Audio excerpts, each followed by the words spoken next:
Hoje é Zacarias capítulo 10, estamos indo para a reta final, né? Semana passada, capítulo 9, a gente já começou a parte final do livro. Quero antes voltar para o capítulo 9, porque Zacarias é um livro que tem muitas profecias, né? Segundo livro mais citado do Antigo Testamento. Citado do Antigo Testamento no Novo Testamento, né? Principalmente na Semana Santa. Já vimos várias essas profecias, mas do capítulo 9 até o capítulo 14 é de um modo muito direto, né? Então esse daqui do capítulo 9 que a gente viu na semana passada foi muito direto. Quando a gente olha assim, parece que a gente está lendo Mateus. Eu nem coloquei Mateus porque não precisava, porque parece que a gente está lendo Mateus, né? Alegre-se muito, cidade de Sião, exulte Jerusalém, eis que o seu rei vem a você, justo e vitorioso, humilde, montado num jumentinho, cria de jumento. Não é Mateus, é Zacarias. Zacarias capítulo 9, versículo 9. É simplesmente perfeito, Deus é perfeito, né? Essa presciência de Deus, essa onisciência de Deus, e Deus escreve a história é escrita na perspectiva da vinda do Messias. E aqui a gente vê claramente isso, né? Quem não consegue perceber isso no Antigo Testamento não consegue ler o Antigo Testamento. Por isso os que não têm fé não conseguem ver sentido no Antigo Testamento, não conseguem entender isso, porque não estão lendo com os olhos certos. Quando a gente lê o Antigo Testamento na perspectiva divina, que é a perspectiva da vinda do Messias, é simplesmente maravilhoso. A gente vê como Deus, desde Gênesis, né? Mas como Deus traçou tudo, né? Para a vinda do Messias. E aqui, Zacarias 9, 520 a.C., 520 a.C. Alegre-se, cidade de Sião, exulte Jerusalém, eis que o seu rei vem a você, justo, vitorioso, mas humilde e montado num jumento. Um jumentinho cria de jumento. Essa humildade, Jesus, o verdadeiro Deus, também verdadeiro homem, o Senhor e o Rei sobre tudo e sobre todos, mas que entra em Jerusalém em humilde para dar a vida por nós. Esses dois opostos, né? O Rei dos Reis, o Senhor dos Senhores, mas que entra em humildade. Então essa profecia não tinha como Zacarias saber disso, né? Zacarias narra o que Deus lhe dá para narrar. Isso fazia sentido para ele? Talvez não. Os reis na época entravam em cavalos imponentes, né? Em corcéis.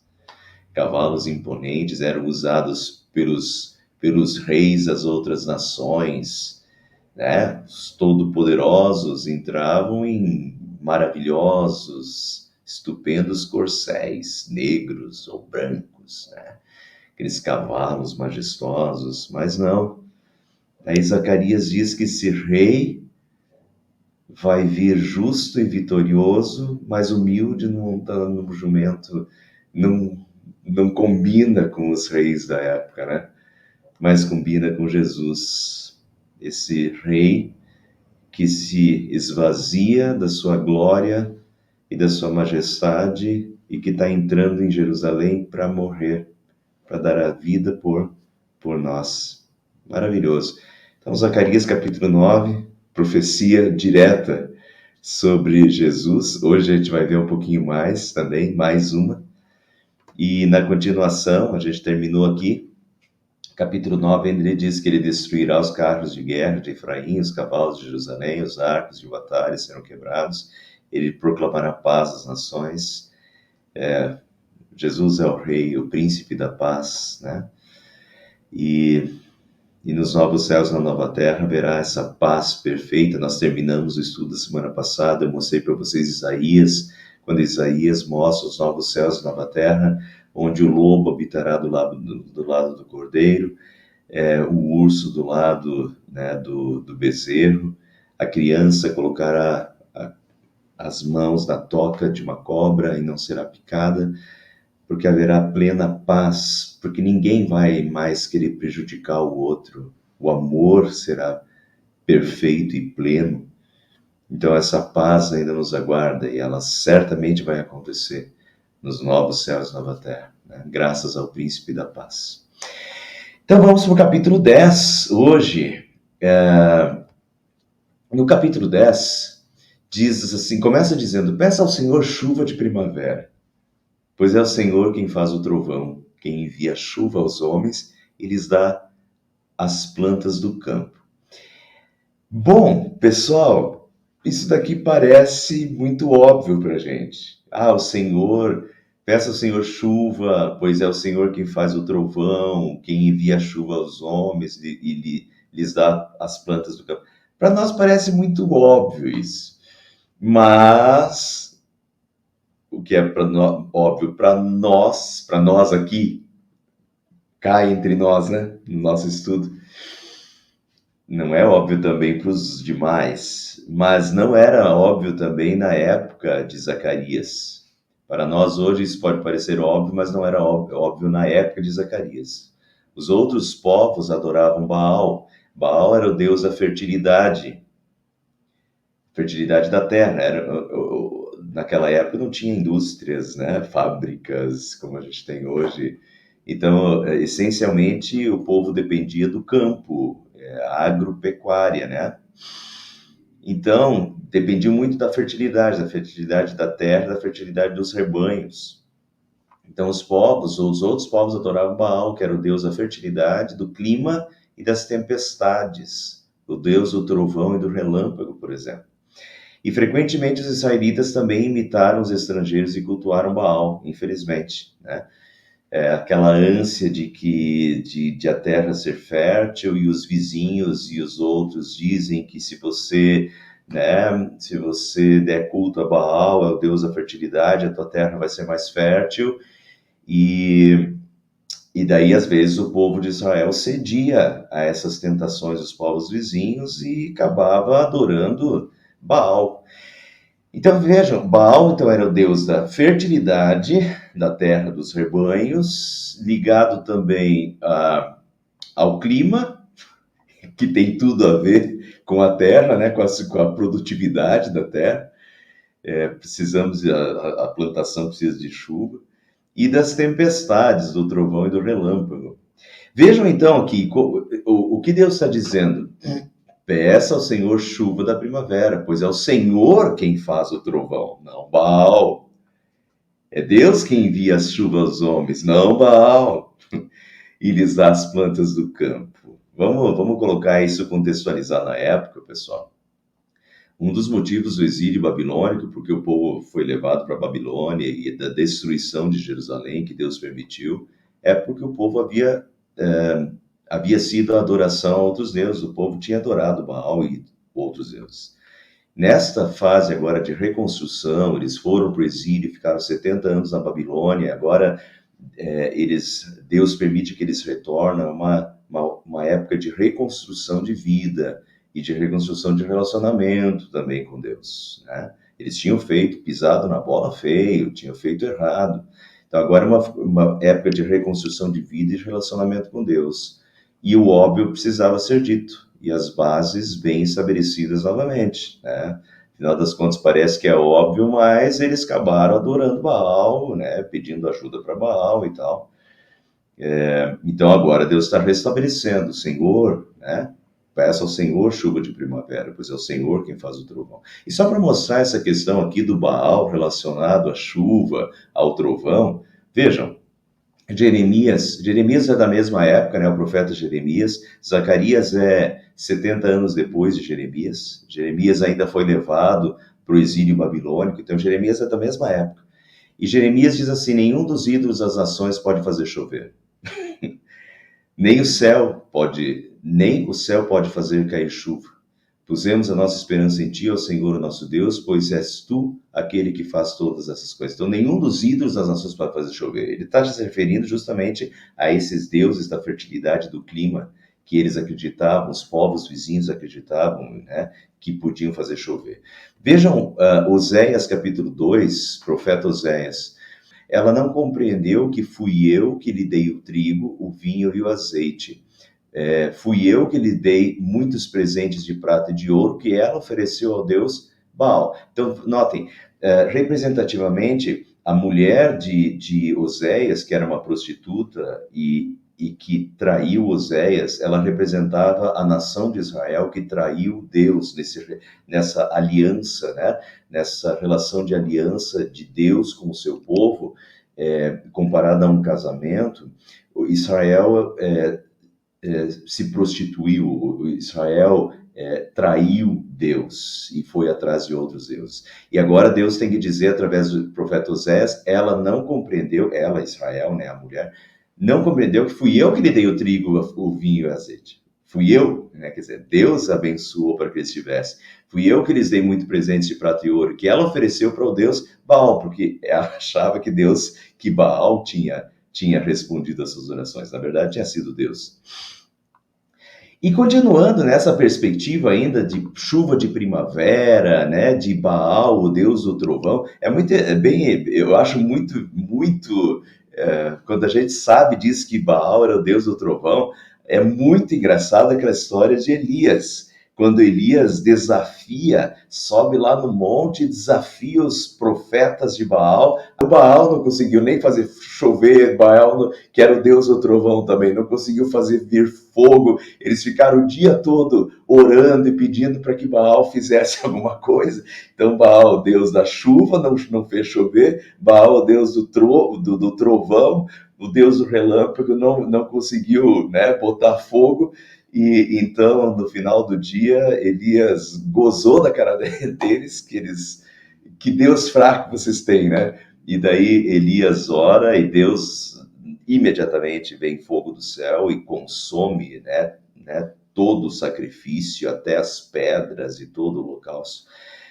Mas aí é hilário, é engraçado, porque Elias está desafiando justamente os profetas de Baal, porque Baal era o deus, né, do clima, do tempo, do trovão, mas não conseguiu fazer nada.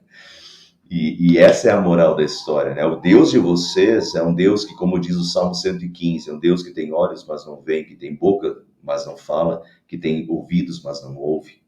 Quer dizer, é um Deus morto. E é isso que Elias queria mostrar claramente, que esse Deus não podia nada, que eles estavam adorando um Deus que não podia nada e que não, né, que na verdade não estava ouvindo e não podia fazer nada por eles. Estavam adorando um Deus falso.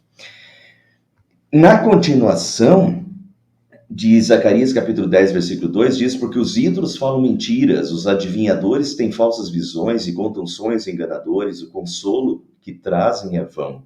Vejam que aqui tem, nessa continuação de Baal, que era o deus do trovão, do relâmpago, do clima, não confiem, eu sou o Deus que faz chover, né? É de mim que vêm as bênçãos. Agora Deus continua e vai para os ídolos.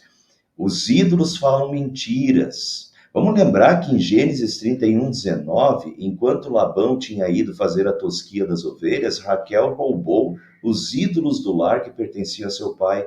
Labão perguntou: por que roubou os meus deuses? Vejam que até Raquel, a esposa, né, de Jacó, ela cometeu esse deslize aí de querer ficar com os ídolos do lar.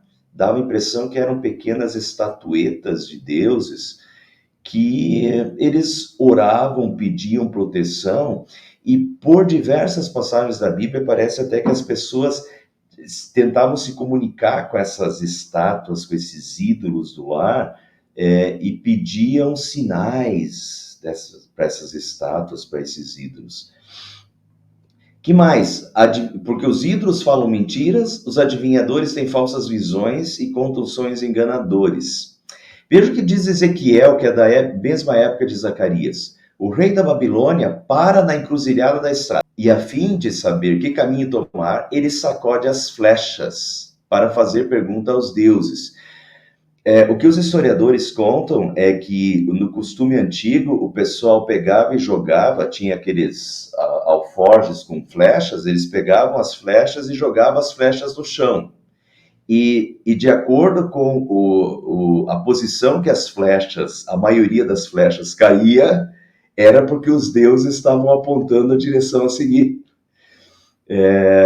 Então, por isso, ele sacode as flechas e faz pergunta aos deuses. É como se tivesse algum deus que estivesse guiando esse jogar de flechas, né? E examina o fígado de um animal que foi oferecido em sacrifício. Isso era muito usado pelos cananeus.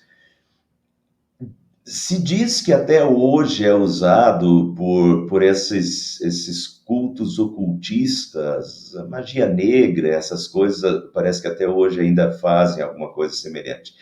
Mas essa questão de examinar o fígado, não só o fígado, o pulmão e os intestinos eram usados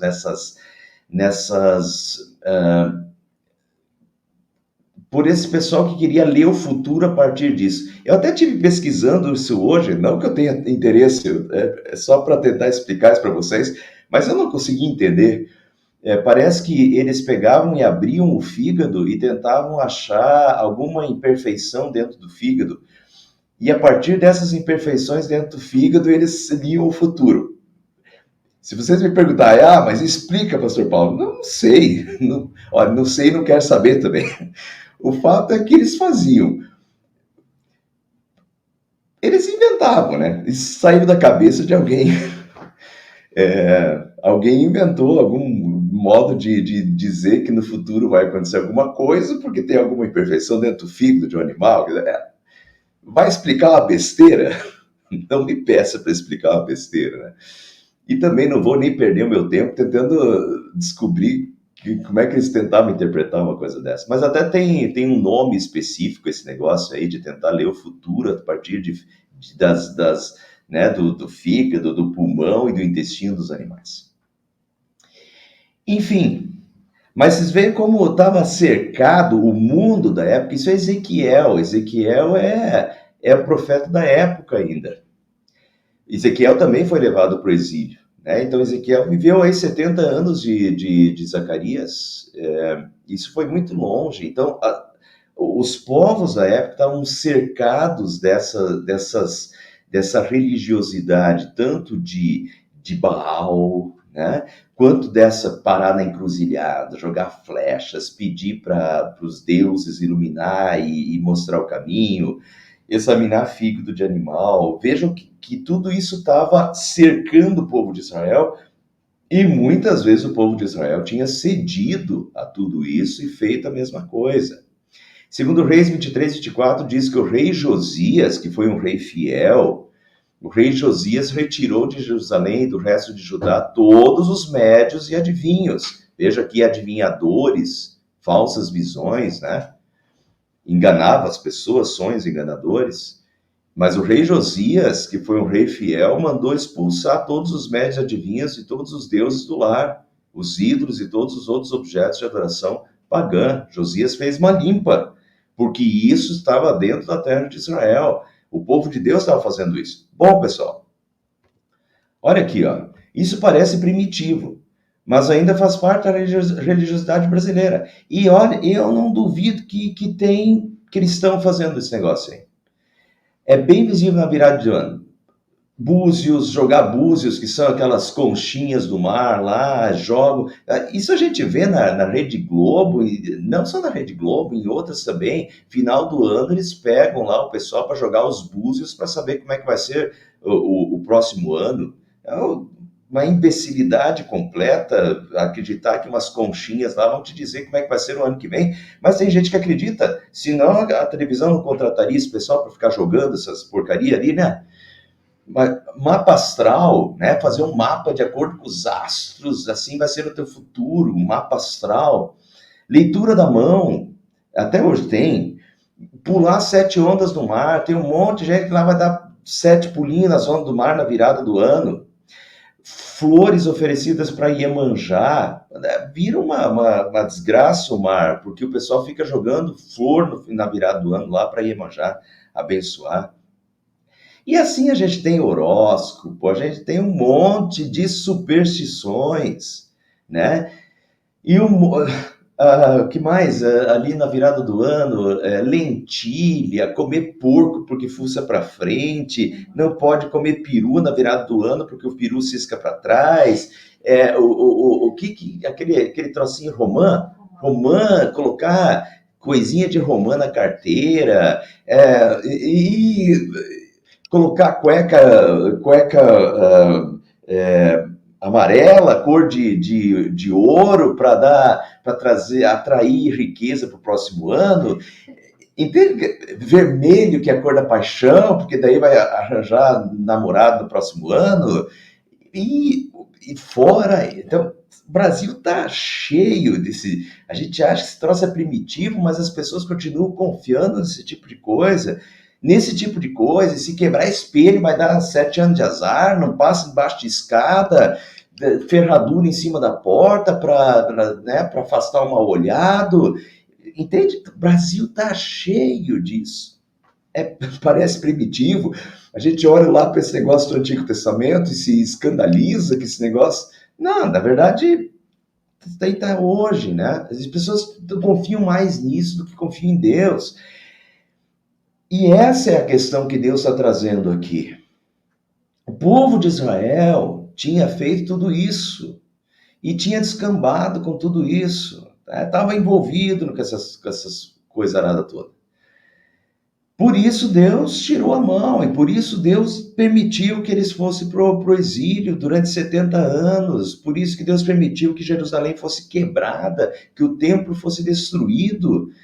Mas agora eles estão de volta, e nessa volta, é uma volta de reconstrução de vida, de reconstrução espiritual, e Deus está de novo dizendo, olha, eu sou o Deus, eu sou o Senhor, sou eu que envio as chuvas, sou eu que abençoa as vossas terras, as vossas plantações. Eu sou o Deus verdadeiro. Os ídolos falam mentiras, os adivinhos têm falsas visões, contam sonhos enganadores, vocês estão sendo enganados. Né? O consolo que eles trazem é vão. Né? Confie em Deus, apenas, somente em Deus. É o primeiro mandamento, né? Eu sou o Senhor teu Deus, não terás outros deuses. Não precisaria repetir, porque isso é o mais óbvio dos óbvios. Mas, de novo, o óbvio tem que ser dito, porque você pode saber, mas não praticar, e o povo sabia, mas não praticava, e correu atrás de todas essas coisas. E a gente tem que cuidar, porque todas essas coisas, nosso país é um país sincretista, um país cheio de outras, né? Cheio de superstições, cheio de várias religiosidades. Estou lembrando agora, por exemplo, você passa nesses lugares na beira de estrada, nesses restaurantes na beira de estrada, tem um Buda lá, às vezes, tem uma árvorezinha com pedrinhas, e que para atrair sorte para tua casa, que você tem que colocar aquela árvorezinha lá para atrair sorte, enfim. Entende? A gente está cercado disso aí. Tem que cuidar com esse tipo de coisa ainda hoje, por incrível que pareça. Mas voltar, confia apenas em Deus. Tudo isso, né? Tudo isso é em vão, é um consolo vão, é mentira, é ilusão. Né? As pessoas continuam buscando ajuda e direção no lugar errado. E daí Deus continua dizendo, por isso o povo vagueia como ovelhas aflitas pela falta de um pastor. Contra os pastores acende-se a minha ira e contra os líderes eu agirei, porque o Senhor dos Exércitos cuidará do seu rebanho, o povo de Judá, ele fará dele o seu brioso corcel na batalha. Vamos ver parte por parte. Por isso o povo vagueia como ovelhas aflitas pela falta de um pastor. Em Jeremias, capítulo 50, diz, o meu povo é como ovelhas perdidas nas montanhas por culpa dos pastores. Como ovelhas caminharam de montanha em montanha e esqueceram a sua casa. Montanha em montanha, pessoal, nas montanhas estavam os nichos de divindades pagãs, estavam os lugares onde estavam as estatuetas dos deuses nas montanhas. Então, o fato de o povo, como ovelhas, caminhar de montanha em montanha, é como se o povo está indo de um Deus para o outro, entende? Buscando ajuda dos diversos deuses nas montanhas, de montanha em montanha. Eles estão perdidos e E os próprios líderes, os próprios pastores têm culpa nisso, né? Meu povo vagueia como ovelhas aflitas pela falta de um pastor. Daí Deus continua: contra os pastores, então acende-se a minha ira, e contra os líderes eu agirei. A questão é saber quem são os pastores aqui, tá? Deus diz que a sua ira se acende contra os pastores e contra os líderes. Vamos ver essa Ezequiel 34.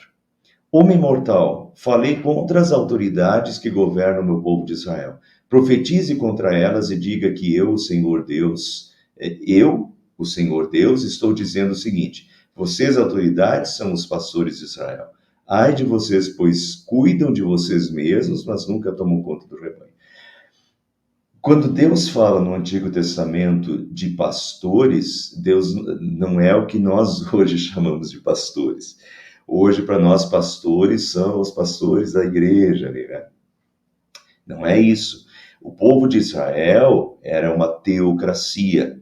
Então, o governo era de Deus. E os líderes do povo, as autoridades do povo dessa teocracia, os reis, eram pastores. Pastores no sentido de que iam à frente do rebanho de Deus, porque se Israel era uma teocracia, Israel era o rebanho de Deus. E esses líderes, os reis, né, as autoridades, são aqueles que estão à frente do rebanho de Deus. Então, não são necessariamente os pastores como nós temos hoje, os pastores, como eu, por exemplo. Os sacerdotes estavam incluídos entre as autoridades, né? Mas então aqui fale contra as autoridades que governam o meu povo de Israel. Vocês, autoridades, são os pastores de Israel. E se a gente lembrar, os reis de Israel foram muitos os grandes causadores. Basta a gente lembrar de Salomão. Eu não sei se todos lembram, o pessoal aqui, a gente estudou sobre isso, o pessoal vai lembrar. Mas eu falei, Salomão, eu tenho dúvida, se a gente ler os últimos capítulos da vida de Salomão, eu não sei se a gente vai encontrar Salomão no céu, nos novos céus e na nova terra. Eu não sei se Salomão foi salvo.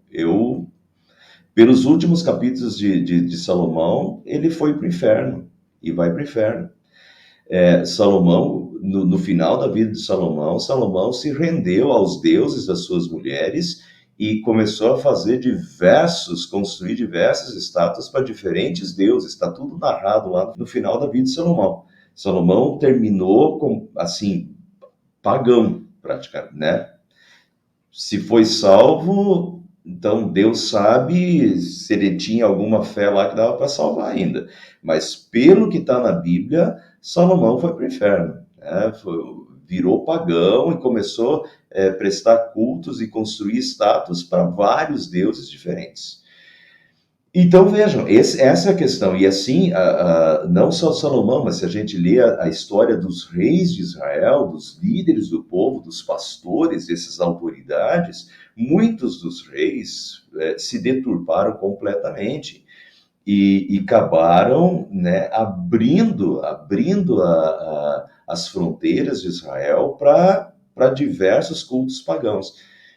Então, essa é a situação das autoridades. Os juízes não julgavam mais com justiça, né? Os sacerdotes também estavam corrompidos, os reis, enfim, as autoridades, os pastores, os líderes do rebanho de Deus estavam conduzindo mal o povo, e o povo já não estava, né, como ovelhas sem pastor. E para finalizar essa parte, porque o Senhor dos Exércitos cuidará do seu rebanho, o povo de Judá. Então, depois de Deus dizer, por isso o povo vagueia como ovelhas aflitas pela falta de um pastor, contra os pastores acende-se a minha ira, diz Deus, e contra os líderes eu agirei, porque o Senhor dos Exércitos cuidará do seu rebanho, o povo de Judá. Quer dizer, por mais que os líderes tenham faltado, dirigido erradamente, mas Deus continua sendo o pastor de Israel e Deus agirá, Deus castigará os líderes e Deus tomará, né, a frente e Deus será o pastor que conduzirá o seu rebanho. Em Ezequiel 34 diz assim: as minhas ovelhas andam perdidas pelos morros e pelas altas montanhas, estão espalhadas por toda parte, ninguém busca essas ovelhas, ninguém procura encontrá-las. Eu, o Senhor Deus, digo que, então, eu mesmo procurarei e buscarei as minhas ovelhas. Eu mesmo serei o pastor do meu rebanho. Então, já que ninguém está fazendo isso, já que, né, as ovelhas estão abandonadas, Deus diz: eu mesmo vou fazer isso. E encontrarei um lugar onde as ovelhas possam descansar. Procurarei as ovelhas perdidas, trarei de volta as que se desviaram, farei curativo nas machucadas e tratarei das doentes. No primeiro momento, pessoal, a gente lê isso na época de Zacarias. Na época de Zacarias, por causa dos desvios, as ovelhas, né, o rebanho de Deus, foi levado para o exílio. Mas agora o pastor, né, o pastor vai recuperar o seu rebanho, o pastor, Deus, traz o seu rebanho de volta para Israel, está reconstruindo o templo, né? Deus está agora fazendo curativo nas machucadas, tratando das doentes. Então, essa é a iniciativa de Deus. Por mais que os pastores falharam, né, os líderes falharam, Deus não falha e Deus, o bom pastor, vai cuidar do seu rebanho, ainda que todos os outros falhem, os líderes humanos falhem. Mas, ao mesmo tempo em que isso pode ser aplicado para aquela época, e certamente era aplicado para aquela época, também é uma profecia.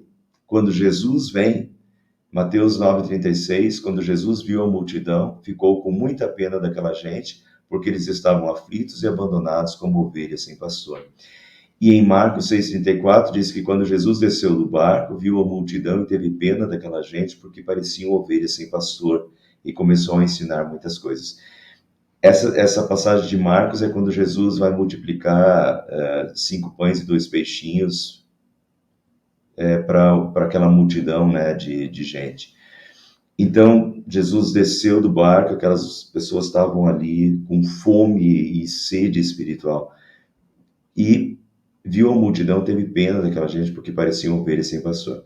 Então, por fim, então, Zacarias também é uma profecia do bom pastor. Jesus, em João capítulo 14, Jesus vai dizer: eu sou o bom pastor, e o bom pastor dá a vida pelas suas ovelhas.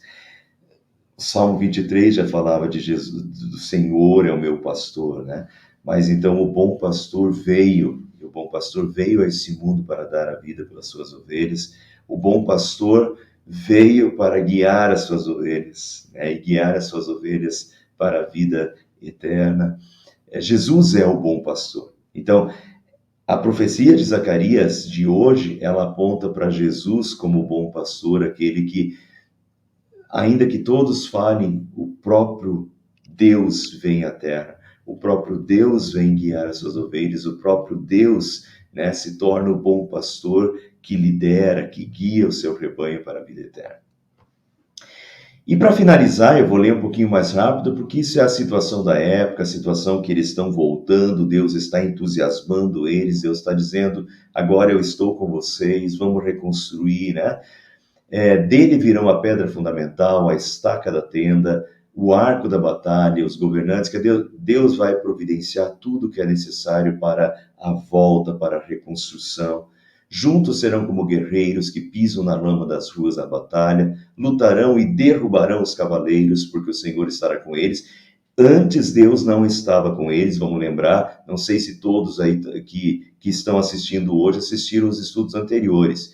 Deus tinha se retirado, Deus não estava com eles, Deus permitiu que eles fossem levados para o exílio, para a Babilônia, era castigo de Deus. Deus tirou a sua mão, Deus não estava com eles, mas agora, Deus novamente, depois do castigo, Deus agora novamente os traz de volta, né? A misericórdia divina. Deus os traz de volta, Deus está reconstruindo, Deus está com eles. E quando Deus está com eles, agora eles vão vencer. Antes eles tinham perdido. Antes os babilônios vieram e levaram eles como escravos, né? Porque Deus não estava mais. Mas agora que Deus está, eles lutarão e derrubarão os cavaleiros, porque o Senhor está com eles. Assim eu fortalecerei a tribo de Judá e salvarei a casa de José. eu os restaurarei porque tenho compaixão deles. Eles serão como se eu nunca os tivesse rejeitado, porque eu sou o Senhor, o Deus deles. Eu lhes responderei. Efraim, só notem aqui ele falou, eu fortalecerei a tribo de Judá. Judá é a parte sul, né, o reino de Judá. E agora Deus fala, Efraim será como um homem poderoso. Efraim é a parte, simbolizando a parte norte. Então, o que Deus está dizendo aqui é que tanto o norte, Israel, quanto o sul, Judá, né? Os dois, novamente, serão juntados por Deus. Há bênção para todo o povo. Efraim será como um homem poderoso, seu coração se alegrará como se fosse com vinho, seus filhos o verão e se alegrarão, seus corações exultarão no Senhor. Assobiarei, pensem aí no rebanho, né? Que às vezes o pastor, o dono, ele assobia a criação se junta ao redor, porque conhece, né? O dono conhece aquele que as alimenta. Então aqui de novo é essa visão do bom pastor que assobia, eu assobiarei para eles e os ajuntarei, como eu já os resgatei.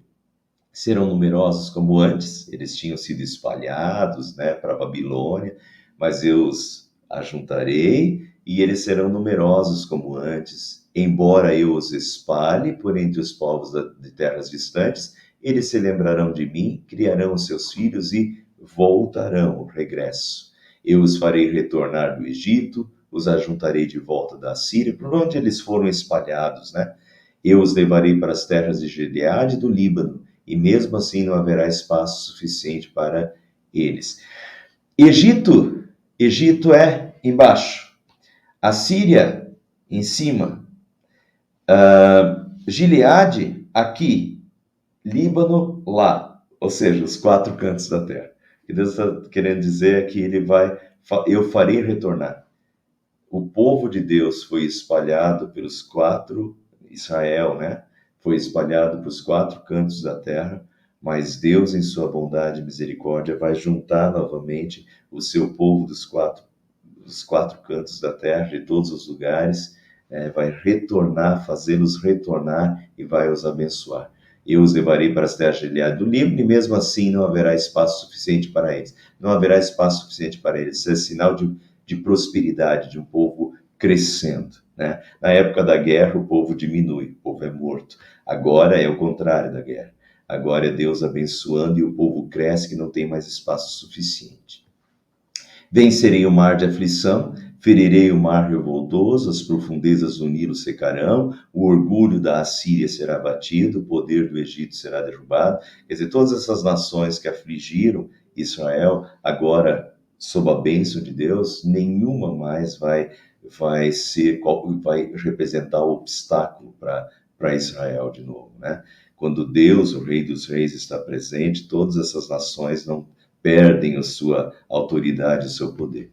Eu os fortalecerei no Senhor e em meu nome marcharão, diz o Senhor. Aqui então, novamente, Deus está falando para aquela época, fortalecendo o povo daquela época, de que eles ficaram 70 anos no exílio, mas agora estão de volta sob a bênção de Deus, e nenhuma dessas nações, todas essas nações serão julgadas, terão que devolver, o povo de Deus será reunido de novo dos quatro cantos da terra, sob a bênção de Deus, e nenhuma dessas nações poderosas poderá fazer nada, porque Deus é quem os está trazendo de volta, né? E Deus é o Todo-Poderoso.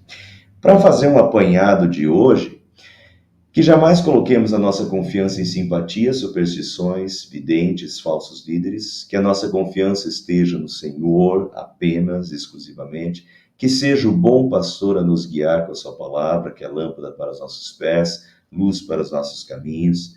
Ele está nos guiando aos passos verdejantes, às águas tranquilas, pelas veredas da justiça. Estou fazendo um apanhado do Salmo 23, né? O Senhor é meu pastor, nada me faltará, ele me faz repousar em pastos verdejantes, leva-me para junto das águas de descanso, refrigera minha alma, guia-me pelas veredas da justiça, pelo amor do seu nome, né? Ainda que eu ande pelo vale das sombras da morte, não temerei mal algum, porque tu estás comigo, a tua vara e o teu cajado me consolam, né? Preparas-me uma mesa na presença dos meus adversários, unges minha cabeça com óleo, o meu cálice transborda. Então, para resumir o Salmo 23, né, ele está nos guiando aos pastos verdejantes, às águas tranquilas, pelas veredas da justiça, pelos vales da sombra da morte, está nos guiando para a terra prometida. Quer dizer, o Senhor é o bom pastor. E esse bom pastor a gente pode confiar, ele é o Deus vivo, ele pode escutar e escuta as nossas orações, é o único que pode nos abençoar, abençoar o nosso trabalho, abençoar o nosso serviço, abençoar o que quer que nós façamos, né? Ele é o Senhor que nos abençoa, ele é o Senhor que nos guia, a sua palavra é lâmpada para os nossos pés, é luz para os nossos caminhos, confiar em Deus e se entregar a Deus. O rebanho de Deus na terra passará por tribulações, como o povo de Israel passou, mas o pastor sempre está com as suas ovelhas. Deus não abandonou. O pastor socorre o seu rebanho e o salva. Deus já nos salvou através do bom pastor, Jesus, e no fim ele reunirá, no fim do mundo novamente, ele reunirá todo o seu rebanho, espalhado pelos 4 cantos da terra, e lhes dará a vitória e a glória eterna.